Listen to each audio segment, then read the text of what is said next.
ام المومنین حضرت عائشہ رضی اللہ تعالیٰ عنہ سے ہی روایت ہے کہ انہوں نے فرمایا کہ نبی کریم صلی اللہ علیہ وآلہ وسلم پر وحی کا ابتدائی دور اچھے سچے پاکیزہ خوابوں سے شروع ہوا۔ آپ صلی اللہ علیہ وسلم خواب میں جو کچھ دیکھتے وہ صبح کی روشنی کی طرح صحیح اور سچا ثابت ہوتا۔ پھر من جانب قدرت آپ صلی اللہ علیہ وسلم تنہائی پسند ہو گئے۔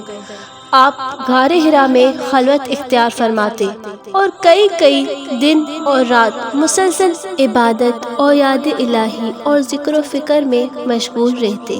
آپ صلی اللہ علیہ وسلم کھانے پینے کا سامان گھر سے لے جا کر وہاں چند روز گزارتے، پھر حضرت خدیجہ رضی اللہ تعالیٰ عنہ کے پاس واپس آئے اور تقریباً اتنے ہی دنوں کے لیے پھر توشہ لے جاتے، یہاں تک کہ ایک روز جب آپ غار حرا میں تھے یکایک آپ کے پاس حق آ گیا اور آپ صلی اللہ علیہ وسلم غار حرا میں ہی قیام پذیر تھے کہ اچانک جبرائیل علیہ السلام آپ صلی اللہ علیہ وآلہ وسلم کے پاس حاضر ہوئے اور کہنے لگے، اے محمد پڑھو۔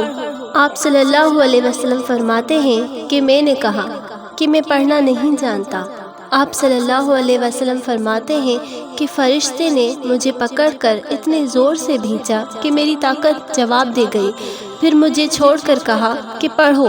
میں نے پھر وہی جواب دیا کہ میں پڑھا ہوا نہیں ہوں۔ اس فرشتے نے مجھ کو نہایت ہی زور سے بھینچا کہ مجھ کو سخت تکلیف محسوس ہوئی، پھر اس نے کہا کہ پڑھ۔ میں نے کہا میں پڑھا ہوا نہیں ہوں۔ فرشتے نے تیسری بار مجھ کو پکڑا اور تیسری مرتبہ پھر مجھ کو بھینچا، پھر مجھے چھوڑ دیا اور کہنے لگا کہ پڑھو اپنے رب کے نام کی مدد سے جس نے پیدا کیا اور انسان کو خون کی پھٹکی سے بنایا۔ پڑھو، اور آپ کا رب بہت ہی مہربانیاں کرنے والا ہے۔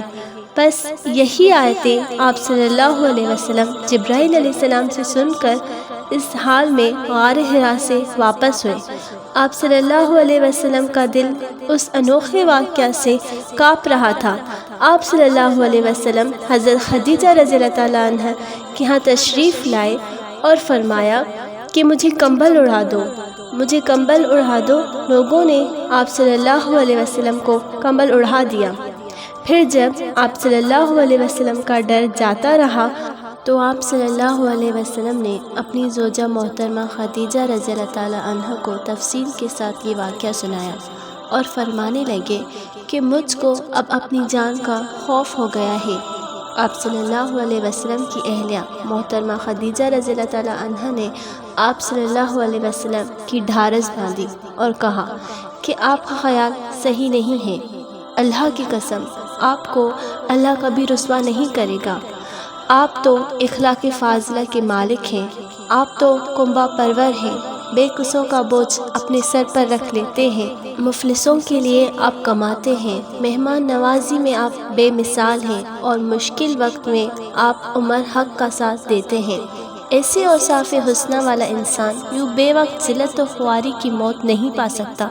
پھر مزید تسلی کے لیے خدیجہ رضی اللہ تعالیٰ آپ صلی اللہ علیہ وسلم کو ورقہ بن نوفل کے پاس لے گئیں جو ان کے چچا زاد بھائی تھے اور زمانہ جاہلیت میں نصرانی مذہب اختیار کر چکے تھے اور عبرانی زبان کے کاتب تھے، چنانچہ انجیل کو بھی حسب منشائے خداوندی عبرانی زبان میں لکھا کرتے تھے۔ انجیل سریانی زبان میں نازل ہوئی تھی، پھر اس کا ترجمہ عبرانی زبان میں ہوا۔ ورقہ اس کو لکھتے تھے، وہ بہت بوڑھے ہو گئے تھے، یہاں تک کہ ان کی بینائی بھی رخصت ہو چکی تھی۔ خدیجہ رضی اللہ تعالیٰ نے ان کے سامنے آپ صلی اللہ علیہ وسلم کے حالات بیان کیے اور کہا کہ اے چچا زاد بھائی، اپنے بھتیجے محمد صلی اللہ علیہ وسلم کی زبانی ذرا ان کی کیفیت سے سن لیجئے۔ وہ بولے کہ بھتیجے، آپ نے جو کچھ دیکھا ان کی تفصیل سناؤ۔ چنانچہ آپ صلی اللہ علیہ وسلم نے از اول تا آخر پورا واقعہ سنایا، جسے سن کر ورقہ بے اختیار ہو کر بول اٹھے کہ یہ تو وہی ناموس معزز رازدان فرشتہ ہے جسے اللہ نے موسیٰ علیہ السلام پر وحی دے کر بھیجا تھا۔ کاش میں آپ کے اس عہد نبوت کی شروع ہونے پر جوان عمر ہوتا، کاش میں اس وقت تک زندہ رہتا کہ جب آپ کی قوم آپ کو اس شہر سے نکال دے گی۔ رسول اللہ صلی اللہ علیہ وآلہ وسلم نے یہ سن کر تعجب سے پوچھا کہ کیا وہ لوگ مجھ کو نکال دیں گے، حالانکہ میں تو ان میں سے صادق و امین و مقبول ہوں۔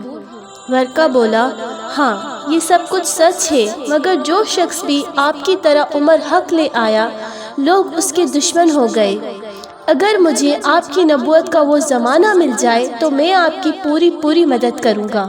مگر ورقہ کچھ دنوں کے بعد انتقال کر گئے، پھر کچھ عرصہ تک وحی کی آمد موقوف رہی۔